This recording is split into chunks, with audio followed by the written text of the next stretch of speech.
Bim! Salut les terrarios, les copains, les potos. Bon, évidemment, il faut absolument que je montre ma petite Elaf Carinata. Ça, c'est du serpent qui impose. Je veux dire, c'est un serpent qui est vraiment très très beau. Bon voilà, là, elle est franchement en position d'attaque. Hein, regardez là, voilà. Elle est franchement en position d'attaque. On la terre partout dans la gueule. Bon, je sais pas comment elle s'est démerdée. Peut-être qu'il faut que j'enlève ce substrat. S'il y en a qui sont... Parce que moi, je mets de la fibre de coco, mais je pense que... Ouais, parce que là, elle a un peu de fibre de coco dans la bouche. Du coup, je pense que je vais mettre plutôt des éclats de coco. Parce que là, elle en a un peu dans la bouche de la fibre. Alors franchement, qu'est-ce qu'un élevage de serpents sans couleuvre asiatique, les frères? Regardez ça. Si c'est pas joli, franchement. Voilà, regardez ça. Alors ça, c'est super comme serpent. Hein. Bon. Ça va, elles sent pas le fromage de chèvre. Elle commence à s'habituer aux manipulations. Alors elle, je la nourris avec deux souris de 40 grammes.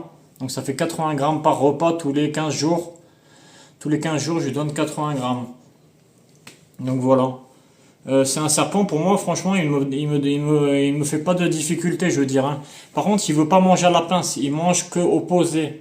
C'est-à-dire, je pose la souris à côté de son terrier, enfin les deux souris à côté de son terrier, et puis il les mange. Enfin, d'abord, il va faire un tour dans son terrarium, après il les mange, et après il va refaire un autre tour. Je sais pas, il fait ça tout le temps, tout le temps, tout le temps, tout le temps, tout le temps, tout le temps, tout le temps. Et voilà, c'est des serpents. Regardez la tête qu'il a. Vas-y, mets-toi prêt, Pierrot. Mais montre la tête de profil. Non, ouais, de profil parce que franchement, regardez la belle tête que ça a. Attends, regardez la belle tête que ça a, franchement. C'est juste génial. Attends, vas-y, attends, mets-toi bien. Attends, attends, attends. Attends, parce que là, en fait, il y a de l'ombre. Non, attends, tu fais de l'ombre. Attends, ouais, je sais, c'est un peu compliqué. Voilà, comme ça. Regarde, mets-toi, baissez un peu. Ah merde, non, laisse tomber. C'est pas grave. Attends, voilà, là, comme ça, de ce côté-là. Fais-le de ce côté. Enfin, te mets pas trop près, je voudrais pas que tu te fasses mordre. C'est pas grave, c'est mort. Ouais, il paraît que la morsure de l'Elaf Carinata, c'est pas très agréable, il paraît. Bon, après, c'est pas non plus un bois canin non plus, mais bon. Je veux dire, il paraît que c'est pas très agréable la morsure d'une Elaf Carinata.